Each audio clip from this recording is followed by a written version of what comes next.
change your ways. How long till the break of dawn? How long till it days? How long till the break of dawn? How long till it days? How long till it days? How long till it days?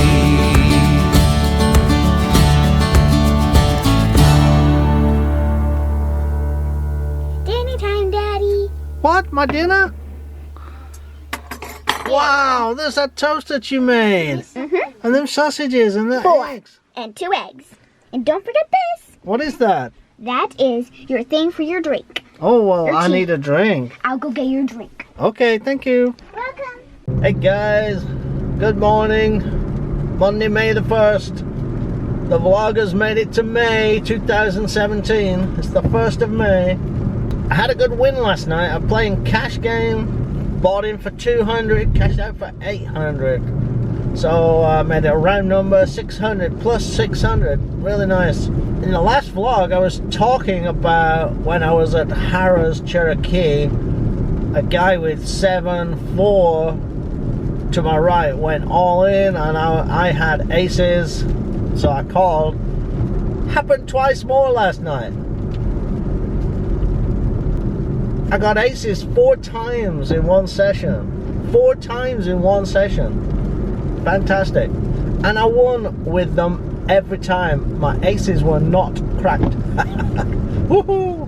I'm really pleased about that, because I mean, it's hard to get aces and them to hold up on all streets 4 times.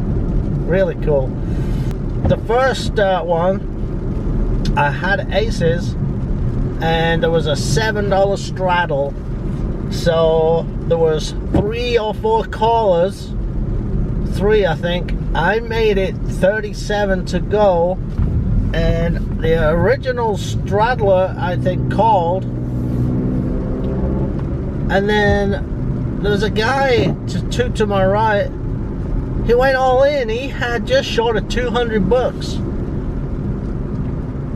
So I obviously thought I was up against aces or kings or queens or something like that, maybe ace king suited, but instant call. I go all in, the other guys get out of the way. We're heads up. I was heads up against ace king on a king high flop, and the turn card made him a possible straight. A queen would have made him a straight, so it was a little sweat, but the river was a blank, so my aces held up. Fantastic. Won a big pot. Prior to that, I had aces, and I raised $12 pre-flop. This is a 1-2 game, and I got 3 or 4 callers with aces, $12 pre-flop raise. So the pot is already nearly 50 bucks. So with 4 callers, the flop comes down king high. I bet another $12 just to sort of I didn't want to bet pot or anything like that. I wanted to keep the kings in. Always worry that you may someone may hit a set on you, or 2 pair. It was a king queen flop, and guy at the end of the table called, and then the other guy at the end of the table raised it another 40 bucks or so. So I'm thinking, what am I up against? A set? Or, you know, king queen beats me, a set beats me. So I had to really seriously consider that. I had aces, and I think, who is this guy that is putting in this raise? Is it someone likely to play top pair like that? And I thought that it was. I thought that I may well just be up against a single pair of kings. Though, you know, he may have just flopped top pair. That was the best case scenario. So I called, check on the turn and river, and my aces were good. He had flopped just 1 pair, but I was worried that he might have flopped 2 pair or you know, after he checked the turn, I knew it wasn't a set. So I was really happy to take down a nice-ish pot though, without getting without losing a big hand to, you know, 2 per or whatever. So I sort of just was happy to do that. A little later on in the session,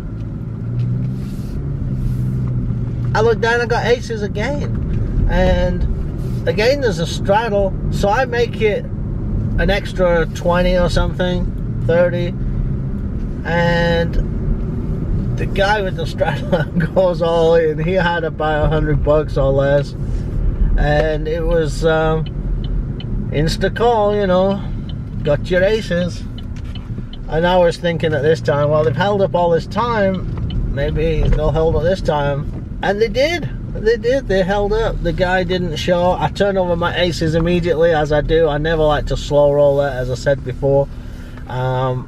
Show the guy what he's up against. I turned them over and let the cards play out. If I win, I win. If I lose, I lose. But, you know, there's my cards.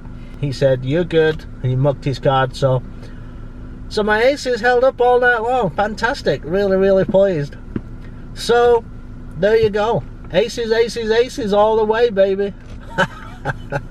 The guy to my left, Iceman, he said, people have just been handing you their money tonight. And I said, you know, plays itself. Easy game when you got aces, I guess, and that type of thing happens. But that's the value of doing a max buy-in for 200 at that game. And I had everybody covered for all those situations, so I was able to maximize when the guy with a 200, just short of $200 stack, moved all in, got him covered. I had about 300 plus by that time. So if you don't have him covered though, you don't maximize your, you know, your winnings. So I always try to buy in for the max in those situations. Anyway, I'm here at Office Depot. I've got to buy some accounting software. I've had QuickBooks Desktop Pro for quite a while, and it stopped working with my version of the operating system. They just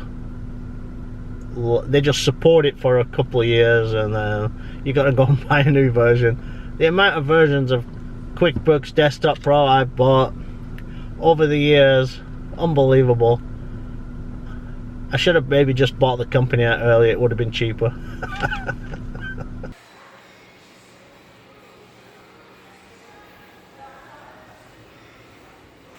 I never know where the software is. It used to be right here on this wall. I've been moving around all the time, so I just walk around and see if I can find it. All the furniture here. A lot of software is being bought online. I could buy this software online and download it. Here it is. QuickBooks. So I'll go and see how much they want. They say it's save $100, but you can buy it online for that. You can buy it online for a little bit cheaper, possibly. I never know why this is so expensive. They've make the software stop working for some reason when it should work all the time, and then you have to go and buy another $200 worth. But gotta be done. Look at this white chair. Posh or what? Ooh. Pretty nice store this. I come in here quite often. Buy things for my office.